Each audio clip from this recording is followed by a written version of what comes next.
to Student Life Live, and a warm welcome if this is your first time here. So we're glad you guys made it here today, and hopefully you guys enjoy it. So my name is Mackenzie, and I work for Student Life here in Wellington. Whoop whoop! Shout out to my Wellington crew. So with Student Life, we decided to make this Student Life Live space to create a space during this lockdown where we can connect with one another across the country and build real relationships and learn about our very real God. So guys, I wanted to, encourage you, congratulate you. We've only got 1 week left of official level 3, hopefully. I say it cautiously. So maybe we can finally start, going out of our houses and seeing different people, aside from the same 2 people I see every day, every hour, every second. But that's cool. I mean, I love my flatmates. They're a good time. I'm glad I got stuck here with them. So a few quick announcements before we start. So please do keep yourselves muted throughout this event, unless we ask you to otherwise. It's just so that we can focus on what Ruby's going to say and hear her awesome words. And remember that we're going to have the same place, same time, same deal next week at 1 o'clock. And next week's topic is hearing all about, we're going to have some real talk from a reality TV star. So that's pretty cool, pretty exciting. We're going to tell you guys who the reality TV star is tomorrow. So we're going to announce it on Facebook. So keep an eye out for that. So that'll be really exciting. So after our awesome guest speaker today, we're going to have our classic Q&A time. Been loving the Q&A times in the last couple of weeks, so that's awesome, guys. Let's keep it up. And so without further ado, we'll pass it over to Ruby. So we'll give her a nice, warm, silent round of applause. Woohoo! Hi guys. So talk about stressful. This is really weird. I've never done this before. I've done lots of Zooming, but I haven't done the kind of the talk Zoom thing. So hopefully it all goes well. Nod if I'm sounding okay, coming across. You can hear me okay? Good, great. Okay, so I'm here in my little bubble in Wanganui. So I don't imagine anybody else is from Wanganui at the moment, but it's just me and my husband in our little bubble. He's in the other room on a World Vision board meeting Zoom. So we're just Zooming in our separate spaces today. And I've been asked to talk about stress, and I feel like I'm quite qualified to talk about stress, having been through quite a lot of different kind of stressful situations in my life. And so I want to talk about some of those and some of the things that I've kind of learned, and maybe say some things that you might not have seen on Google or Pinterest or Facebook. I'm just thinking, actually, at the moment, I was just texting my daughter. So my eldest daughter is in Auckland, and she started studying this year. And so she's been completely thrown by this whole situation of now having to be kind of locked in a bubble somewhere that she didn't expect to be, and studying online, and it's really, really hard. So my heart is with her today. I feel a little bit emotional about that. So some of you will be able to identify with that kind of stress at the moment. But I was thinking about the seasons in my life that have been particularly stressful. And there's a couple in particular I wanted to share about. One, lots of people have heard about, because, my husband and I, we went and we, we're from New Zealand. I was from Christchurch, and we were a young married couple at the time with a baby and a new little 2-year-old. And we went to live in another country. We went to live in Manila, and we knew that we were choosing to live in a very hard place. And so we went to live in a slum community, which is very poor. And we did that for 10 years. And that was like super stressful. It's probably not something any of you are going to do. It's not something I necessarily recommend that you do.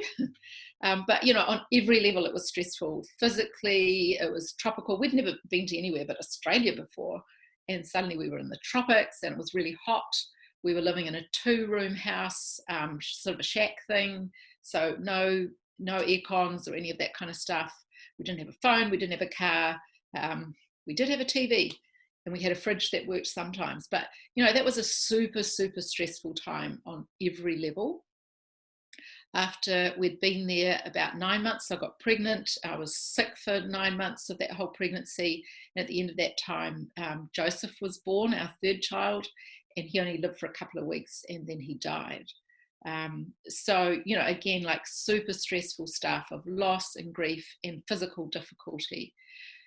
And so, I look back on that time and it was hard. It was really hard. But then there was another time in my life, which when I thought about the most stressful times of my life, you might not expect. And this one was like when we first got married. So I had always lived at home, and I got married when I was just 22. Back in the day, that used to be considered old enough to get married. It's not very common now, but anyway, I was 22, Mick was 23. So we were pretty young. And I always lived at home. My mum was on her own, so I always felt like I had to be with her, and I was a poor student anyway. So, Mick and I, we'd known each other for 3 years, and we had lots of stuff in common. We were passionate about lots of things together. But then we got married and moved in together, and it was like, suddenly all I could think about was how different we were. And he was a really different personality. He was from a very different family kind of background. And we, both of us actually were from homes where our parents had been divorced. So we kind of had no idea what we were doing, and I was completely sort of thrown by feeling like this is really hard. And I didn't know it was going to be hard. And I became someone I didn't really like. I was quite sort of weepy, and I was not happy. And I thought, well, I don't really like me at the moment, so I'm sure he doesn't like me either. That didn't really help. So it was a really intensely difficult time. And, 40 years later, it wasn't a short time. It was actually quite a long time that was really hard and stressful. And so when I thought about that season of my life, I thought, when we think about stress, actually sometimes what the stress is, the real stress bit, is between what we think life is going to be like and what we expect it to be like and what we think it should be like and then what it's really like. And that's the stress bit. Because when we went to Manila, and it was hard, but I knew it was going to be hard. Like I expected that. And yeah, it was, but I wasn't thrown in the same way. Whereas when we first got married and it was hard, I was like, it's not meant to be like this. Like, I'm supposed to be happy. I'm supposed to be with the person I love, I thought they were kind of a nicer person than that. But anyway, I thought I was a nicer person than that. It's like I was just kind of things that I did that made, that I would normally do when I was stressed. I was someone who used to sort of sit around the evenings and strum guitar. And I thought, I can't really do that. He's here. I don't want him listening to me playing guitar. No. So, but it's this expectation gap that creates a lot of our stress. And it's like in the current situation, whoa, we've been thrown this situation that we did not expect. I don't know what that's like for you, but for lots of people, it's just horrendously stressful because they were not prepared. So there's that whole thing. And I think, in that stressful time, we do become someone that we don't really like that much necessarily. And, we can't get away from ourselves. That again is really stressful because we're not someone that we expected to be. And that again creates an enormous amount of stress. So when we don't react and when we're not coping like we thought we should, we just feel so bad, and that creates a sort of really big stress factor for us every time we kind of look in the mirror. Stress is a bit of a silent killer as well, and often you don't actually know it's happening. It sort of sneaks up on you and you think you're coping, and then suddenly you just sort of fall apart. And we don't recognize the signs. And the other thing is we don't know what will stress us. I mean, we talked in this about triggers. Someone mentioned triggers, and there are things that trigger us and we think, well, I didn't realize that was going to trigger me. Why am I suddenly falling apart now that I didn't think I was going to fall apart? So I do think it's really important to recognize that when it's starting to happen to us. And one of the key things is that stress actually is physical. So, and we all feel it in a different place. So some people are like head people, they get the big headache, the big migraine, and they think, I'm stressed because I got this migraine, this really big headache. And other people like really feel it here. It's like they can't breathe and they feel panicky, and it's like it's really tight in their chest. And then like I'm a stomach person, so I'm the kind of person that I just feel sick. You know, when I'm stressed, I feel like physically sick. There was this time that Mick and I went to Australia. We'd been married about 6 months at the stage, so you know there was a level of stress there anyway. And then we went to Australia to study. And when I got there, it's like I suddenly felt really sick. I felt really like I wanted to throw up all the time. I couldn't eat. And so I actually went to the doctor. I thought maybe I'm pregnant, which would be a disaster, you know, at the time. And the doctor said, "Oh, so, you know, like you've never left New Zealand before?" And I'm like, "No." And you're like doing, you know, a whole lot of different things that you haven't done before. And I'm like, yeah, we're going to go to a different new place. And he's like, "Oh, this is just stress." And I thought, oh, okay. Just knowing that was super helpful. It's like, okay, you know, I'm not actually physically ill, but now I understand what's happening to me. And so it helps just to know that that physical symptom is stress. You know, there are some people in our family, they feel it in their knees. They get pain knees and they go, "Oh, I'm really stressed, I've got pain knees." Who knows? So I don't know where you feel your stress, but it's a really good warning sign that you're feeling stressed. The other thing to know and think about with stress is that it totally like saps all your energy so that it becomes really hard to think.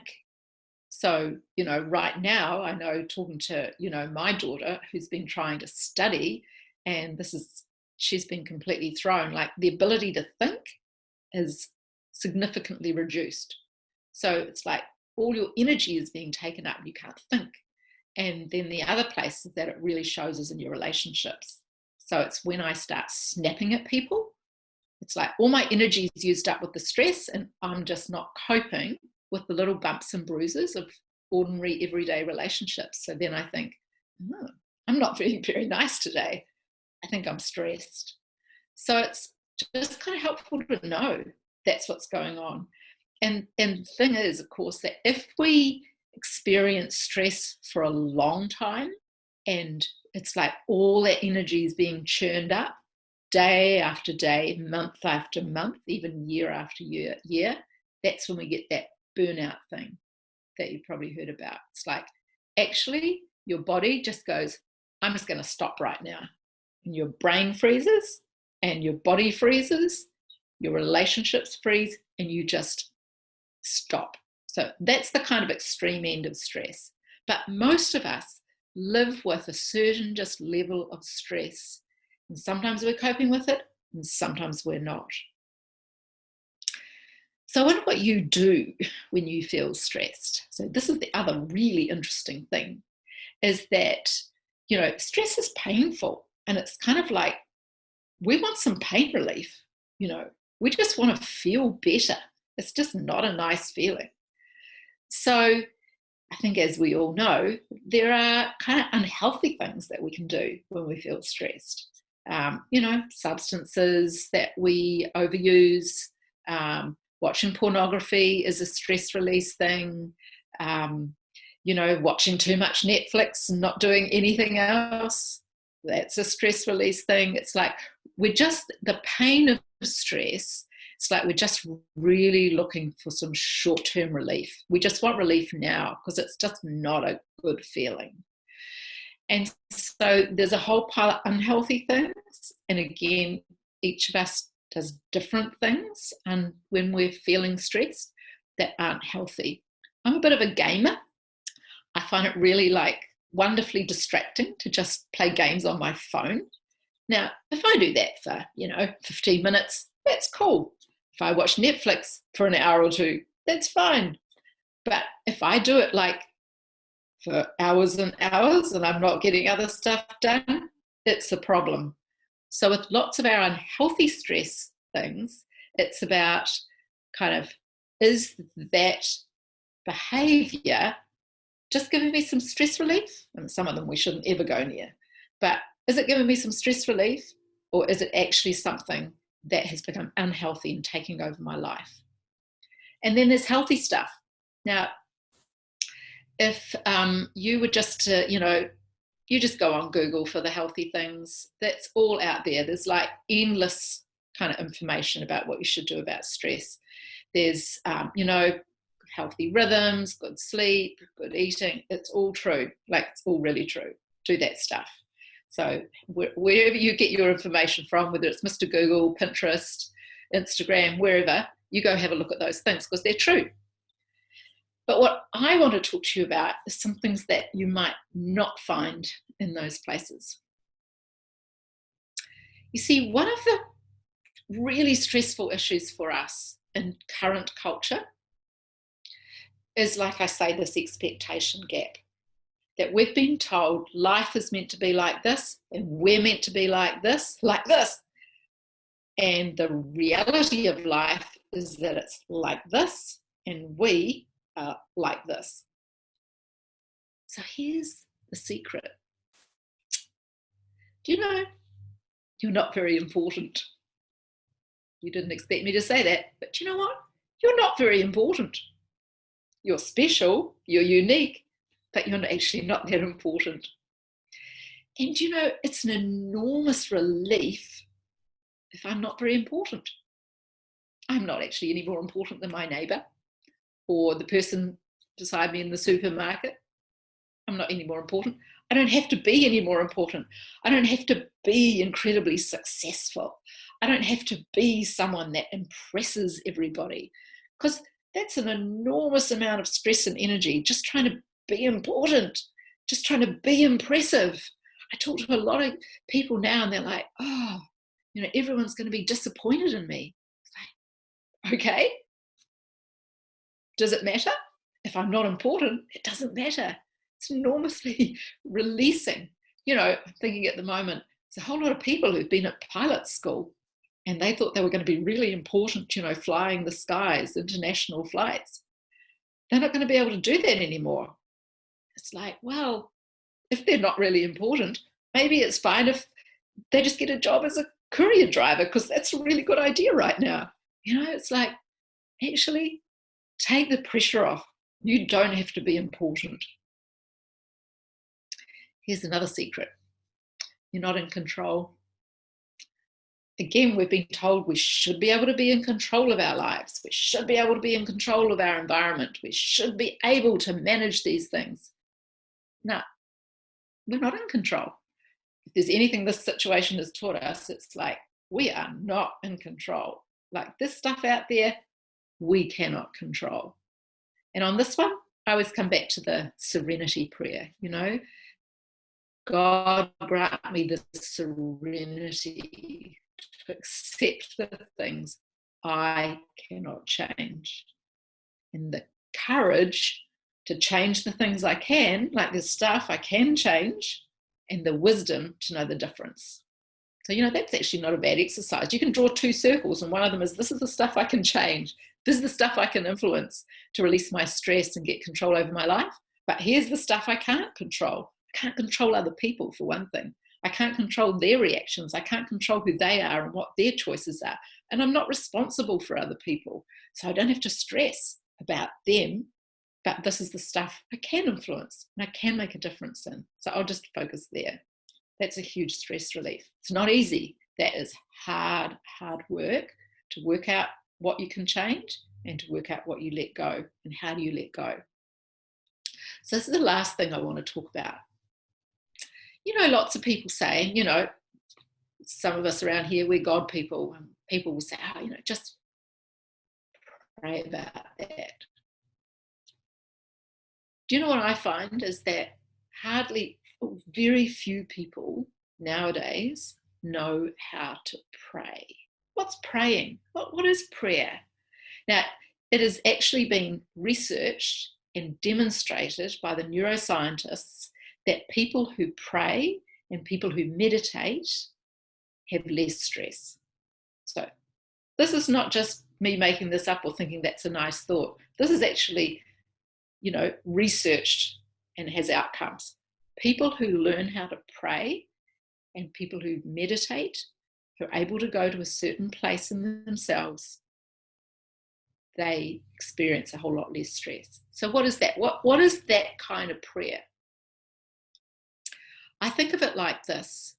And you don't even have to know who God is or what God is like to do this. It's like it's a place you go and you let it out. Now, there is a person who created the world. I absolutely know that and I believe that. But even if you're not sure about that, you can go to that place and go, God, whatever, whoever, I just want to let this out to you. And so, there was a time in my life, again, that was super stressful when we first came back from the Philippines, and life was a mess and we didn't have work and we were poor and we didn't know what was going to happen. And I used to just go to the park and let it out. And I used to cry and I used to use bad language sometimes because I felt really angry about some stuff, but I would just let it out in the presence of the one who really knows me well. The one that is the safest and the most confidential space there ever could be. It's like, let it out. Stress has got to come out and be released. So, okay, step 1, let it out. Step 2, let it in. Now, in the Bible, it says that there's a Holy Spirit. This is God's power present anywhere and everywhere.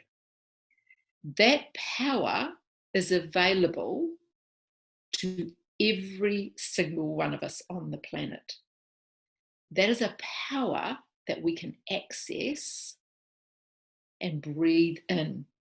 It is the presence of God. It is God himself that we are breathing in. Now, God is goodness. He is kindness. He is joy. He is love. God is all that is good and strong. And God is healing. And God is understanding and enlightenment. So you let it out and you let it in. Now, that process is available to every single person on the planet, whether they understand who God is or whether they don't.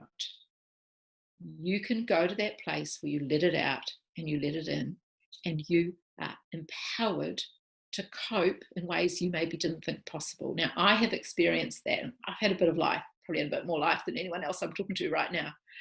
And I have experienced this. It's not an easy thing to do. It's not something you think, oh, I'll just go and, let it out and let it in. No, this is it's like a practice. It's like a muscle you have to develop. And so we have to get away from everything else, get away from everyone else, and find a place where you can do that. And that's what I want to encourage you to learn how to do. See, there's short-term gain with a whole lot of stress relief stuff, but maybe you've still got long-term pain.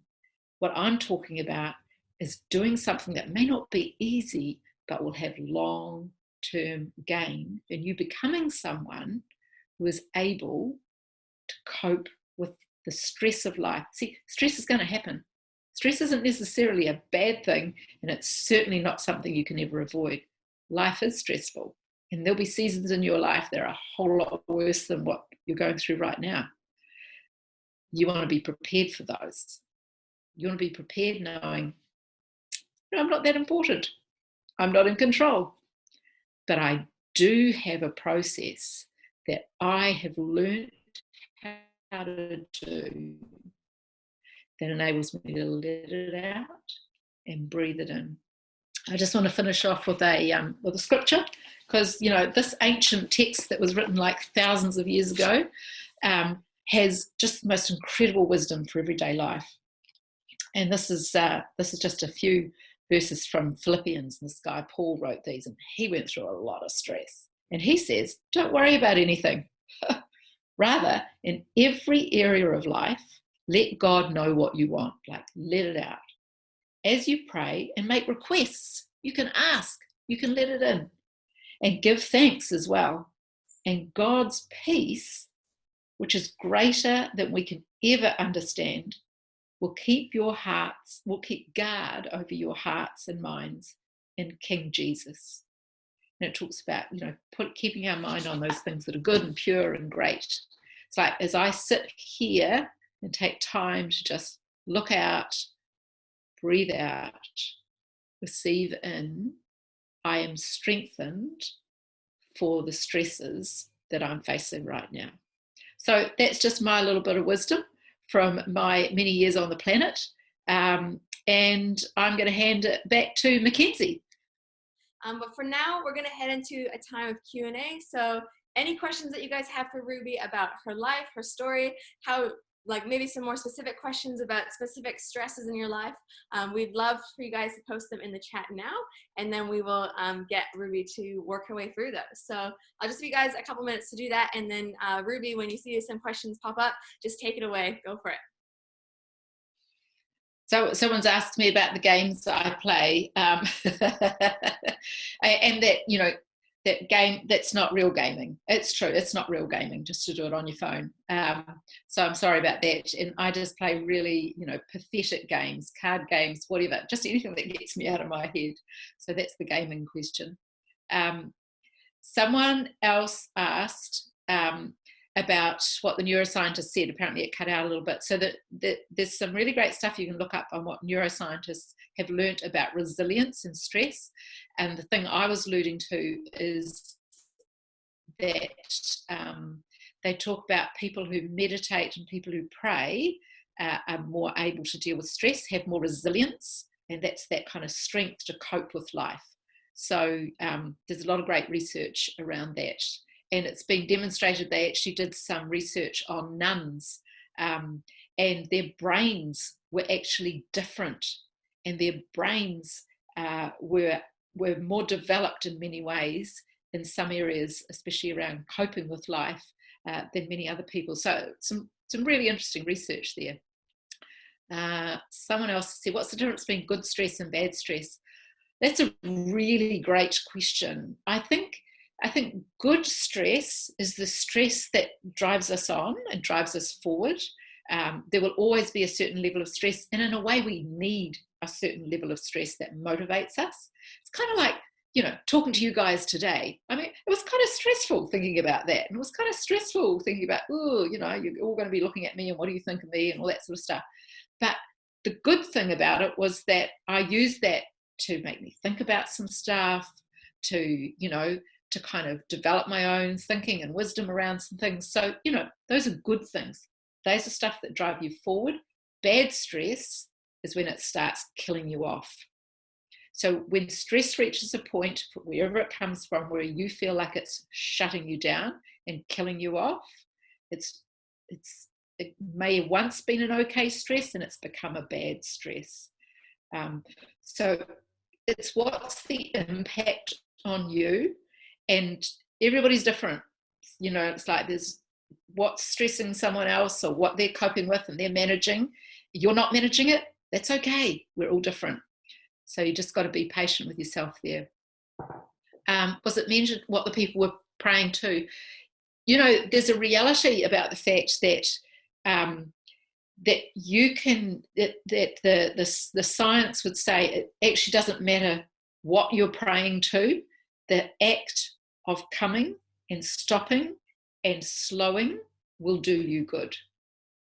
But let me just say that when you know that you are coming to the creator of the universe who has power, that when you breathe in, as it were, you breathe in the spirit,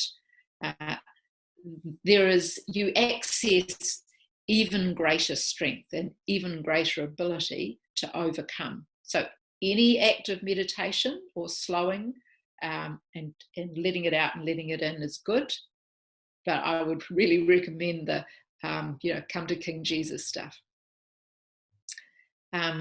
People asking about different levels of stress. Definitely there are different levels of stress, and is prayer or meditation a peak solution? I think it's a critical one. I think stress is, we need to think about stress on all levels. We need to think, what does our brain need to do? How do we need to think differently?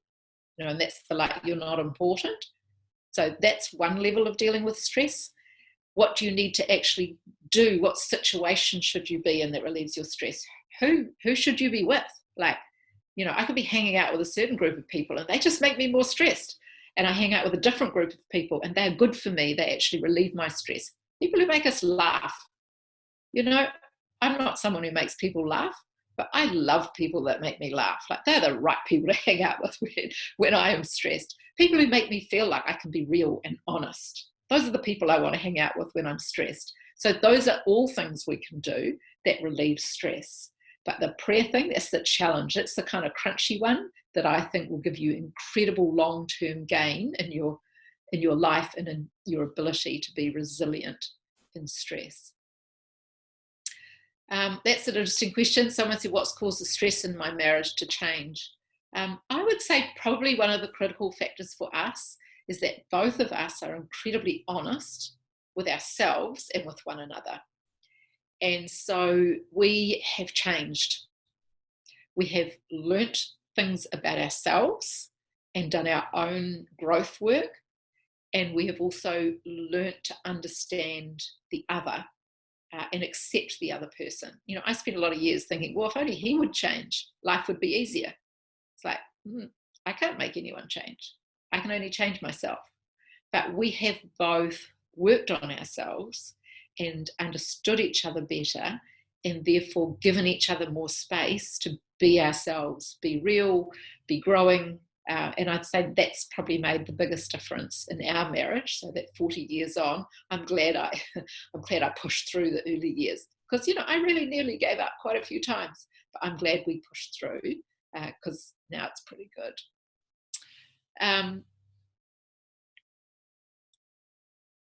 Somebody says I would hang out with them. Is that because they're a real laughing person?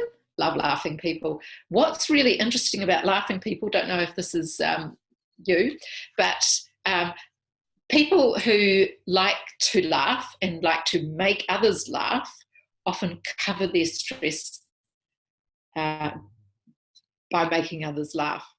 And other people have no idea that they're stressed.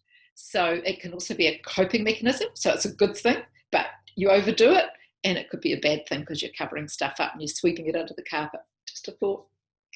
That's Dan, apparently. Dan is stressed. You said we can change ourselves. How can I change myself for the better? You know, the self-development stuff, that's lifelong journey. I'm still learning things about myself and still changing. And that's an adventure. I think that we can do lots of things, very practical things about this. I do like learning about some of the personality stuff, and I really like the Enneagram. It's a good tool for learning about myself. What I really like about the Enneagram is that it gives me a pathway of change and growth. Lots of personality stuff just sort of sticks you in a box and says, oh, that's you, too bad.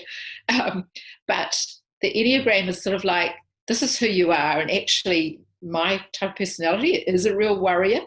I'm a 6 on the Enneagram, for those who know Enneagram, so they are warriors. They like to know what's going on so that they know what to worry about. But my pathway of growth is the chill out. Actually put the feet up. I'm never going to be at risk of laziness, because I actually take too much responsibility and I'm always work. That's who I am. So what I have to do is more chill out. I have to do more Netflix time. What a problem. So somebody's asking a question here.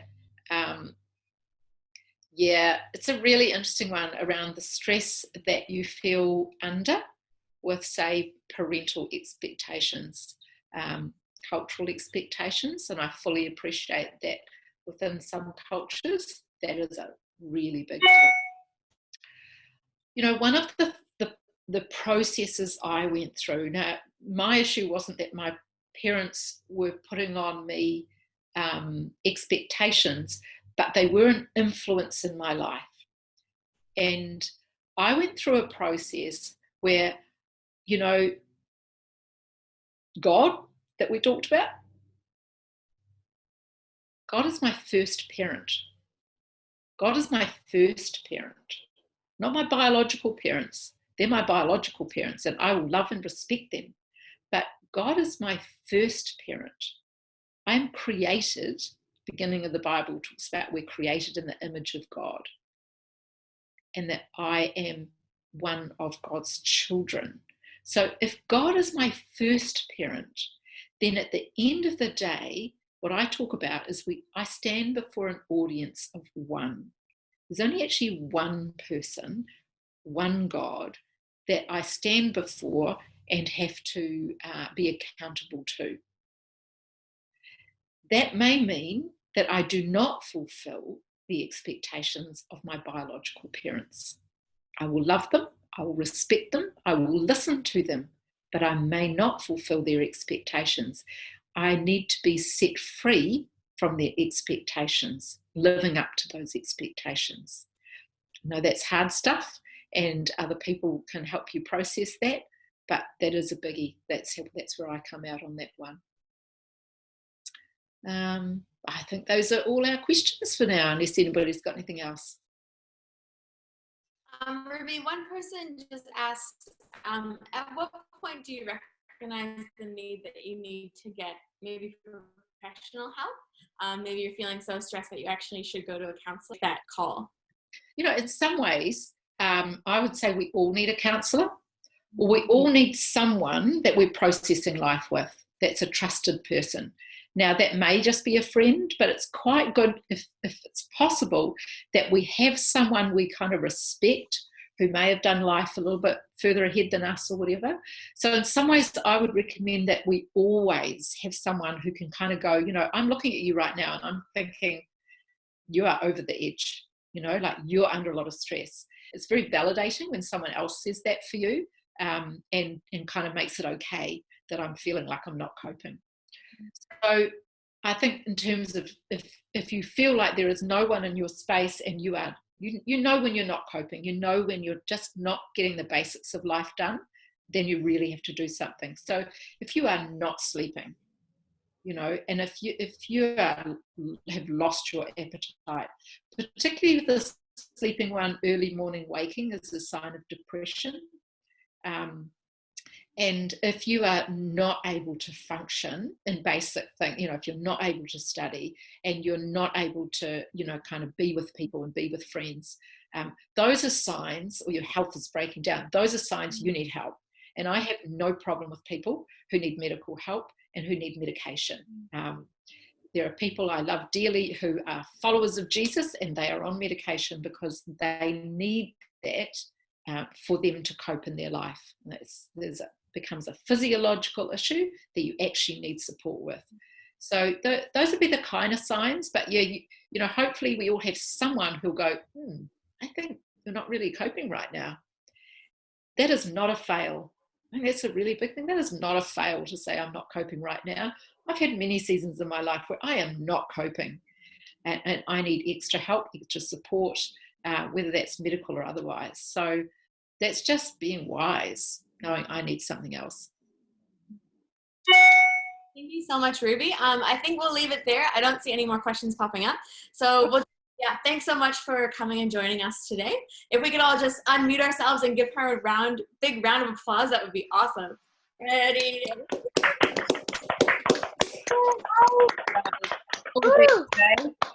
Blessings on you all.